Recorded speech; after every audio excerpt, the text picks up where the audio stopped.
Hello दोस्तों, आप सभी को हमारे चैनल पे बहुत बहुत स्वागत। यदि आप हमारे चैनल पे नए हैं तो सबसे पहले आप हमारे चैनल को सब्सक्राइब करें, वीडियो को लाइक करें, वीडियो को शेयर करें। ठीक, आज हम पढ़ने जा रहे हैं आपका प्रश्नावली 6.1 एक कक्षा 10 का है। ठीक है, तो हम क्या करते हैं इसमें, सबसे पहले इसमें आपको पढ़ना है समरूप किसे कहते हैं। समरूप किसे कहते हैं तो सबसे पहले देखिए, समरूप हर एक आकृति होती है जो एक जैसी दिखती है। ठीक है, जितना भी आकृति है ब्रह्मांड में जो एक जैसे दिखता है, देखिए आप इतना बड़ा गोला बना दे, पूरा बड़ा गोला बना दे, इतना बड़ा गोला बना दे, और एक यहाँ पर एक छोटा सा गोला बना दे। यदि कोई कह दे कि यह और यह क्या, यदि आपसे कोई मूल ले यहाँ से और पूछे कि यह आप क्या है तो आप कहेंगे गोला है, और इसको मूल ले और इसको भी आपके से कोई पूछे तो यह क्या है तो आप क्या कहेंगे, गोला है, नहीं तो वृत्त है। ठीक है, तो देखिए दोनों एक जैसा आकृति है, इसलिए यहाँ पर क्या कहलाता है, समरूप कहलाता है। ठीक है, सर्वांशम में क्या होता है, इसकी सभी भुजाएं सभी कोण आपका क्या होता है, आपस में बराबर रखते हैं, लेकिन समरूप में कोई निश्चित नहीं होता। ठीक है, इसमें समरूप में एक ही नियम होता है कि इसका कोण क्या होना चाहिए, आपका बराबर होना चाहिए, और भुजा का अनुपात आपस में बराबर हो तो संख्या वो जो आकृति होती है वो आपका क्या होता है, समरूप होती है। ठीक है, देखिए पहला आप क्या करते हैं, पढ़ते हैं। ठीक, पहला आपको दिया है सभी वृत्त होते हैं तो क्या होते हैं, सर्वांगसम होते हैं या समरूप होते हैं। देखिए क्या कहेंगे, देखिए सर्वांगसम तो हम कह नहीं सकते। देखिए यह इतना बड़ा है, इसकी त्रिज्या मान लीजिए एक त्रिभुज एक वृत्त है जिसकी त्रिज्या 5800 किलोमीटर है, और एक छोटा सा गोल वृत्त है जिसकी त्रिज्या आपको कह सकते हैं 1 सेंटीमीटर है, तो कह देंगे यह त्रिभुज और यह त्रिभुज सर्वांगसम होगा, तो कहेंगे नहीं। लेकिन समरूप है, कहेंगे हाँ। समरूप मन होता है एक जैसी आकृति, उसको हम क्या कहते हैं, समरूप कहते हैं। तो आपकी क्या कहेंगे, सभी वृत्त आपका क्या होता है, सर्वांगसम होता है कि समरूप, तो कहेंगे समरूप होता है।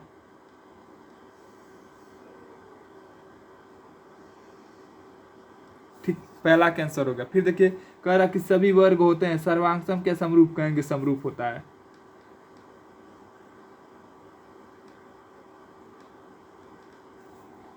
फिर देखिए कह रहा कि सभी त्रिभुज समरूप होते हैं, कह रहा कि जो त्रिभुज आपका होता है समरूप होते हैं उसे क्या कहलाता है, समबाहु त्रिभुज कहलाएगा, समद्विबाहु त्रिभुज कहलाएगा या समबाहु त्रिभुज कहलाएगा, तो हम क्या कहेंगे, समबाहु त्रिभुज कहलाएगा। सम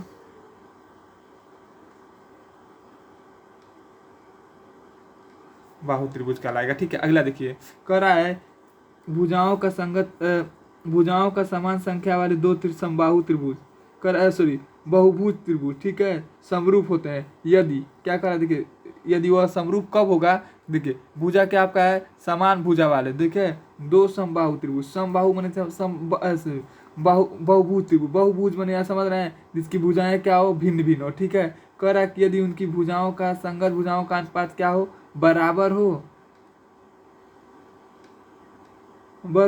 तथा संगत कोण भी आपका क्या हो, बराबर हो।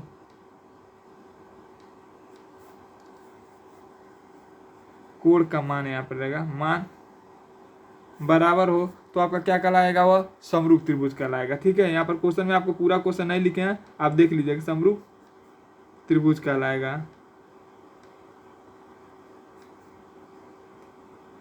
कहलाता है या कहलाएगा।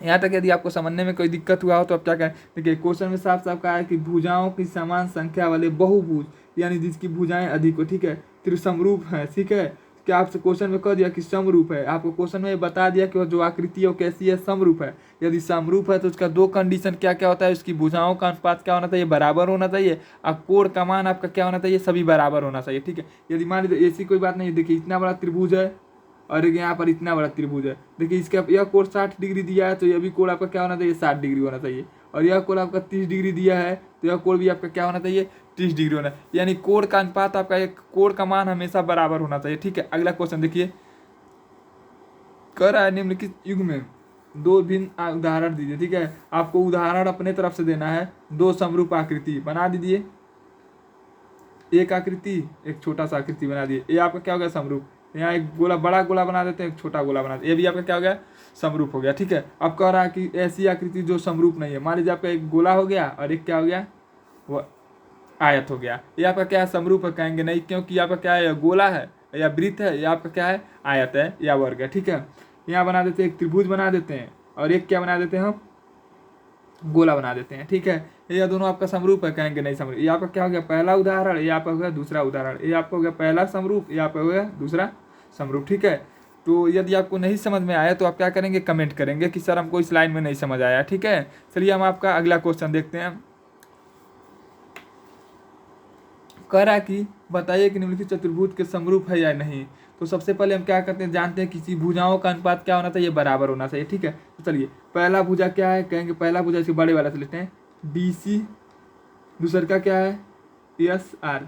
यदि इसका यह भुजा लेंगे तो इसका यह भुजा लेंगे, यदि इसका हम यह भुजा लेते हैं, इसका लेते हैं तो क्या होगा DA, तो इसका लेंगे हम SP बराबर, इसका लेते हैं हम AB, तो इसका लेंगे हम PQ बराबर। यदि हम इसका लेते हैं, यह लेंगे तो हम क्या करना पड़ेगा, हमको यह लेना पड़ेगा। ठीक है, तो इसका लेंगे तो क्या हो जाएगा CB बट्टा RS। यहाँ पर क्या है 3/1.5 बराबर 3/1.5 बराबर 3/1.5, क्योंकि इसका सबका 3 है, इसका 1.5 है। ठीक है, तो बराबर 3/1.5। दशमलव हटाने के लिए क्या करेंगे, ऊपर नीचे 10 से गुणा करेंगे, क्योंकि दशमलव आपका कितना अंक बाद है, कहेंगे 1 अंक बाद है। ठीक है, तो आप इससे गुणा करेंगे तो आपका ऊपर हो जाएगा 30/15 बराबर 30/15 बराबर 30/15 बराबर 30/15। 15 का 15, 15 दूना, देखिए सभी मान आपका क्या आ गया, बराबर आते जा रहा है कि नहीं। देखिए भुजा का तो मान क्या हो गया, आपका अनुपात क्या हो गया, बराबर आ गया 2 2 2 2 2, यानी सभी का मान कितना आ गया 2। तो देखिए अब देखिए यह कोण आपका कितना होगा, कहेंगे देखिए यह भी तिरछा है और यह भी तिरछा है, तो आप क्या कर सकते हैं, कहेंगे भुजा भी बराबर है और कोण भी आपका बराबर होगा, इसलिए आपका क्या होगा, यह समरूप त्रिभुज है।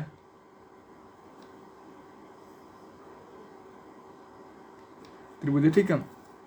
यदि आपको कहीं पर भी कोई डाउट हो तो आप क्या करेंगे, तुरंत कमेंट करेंगे, और यदि इसका PDF चाहिए तो आप कमेंट करके बताइएगा, और अपना व्हाट्सअप नंबर इसमें क्या करिएगा, कमेंट में लिख दीजिएगा। और यदि आपको PDF चाहिए तभी हम क्या करेंगे, इस चैप्टर को कंप्लीट कर देंगे, यानी 6.1 को और 6.2 को जितना भी इस चैप्टर में है, मतलब अभ्यास में है, उसको पूरा सिलेबस कंप्लीट कर देंगे। तो हम लास्ट में क्या करेंगे, आपको क्या करेंगे, अपना व्हाट्सअप नंबर देंगे, और उस पर आप क्या करेंगे, मैसेज करेंगे, तो हम आपको PDF फ्री में दे देंगे। ठीक है, चलिए अगला क्वेश्चन देखते हैं।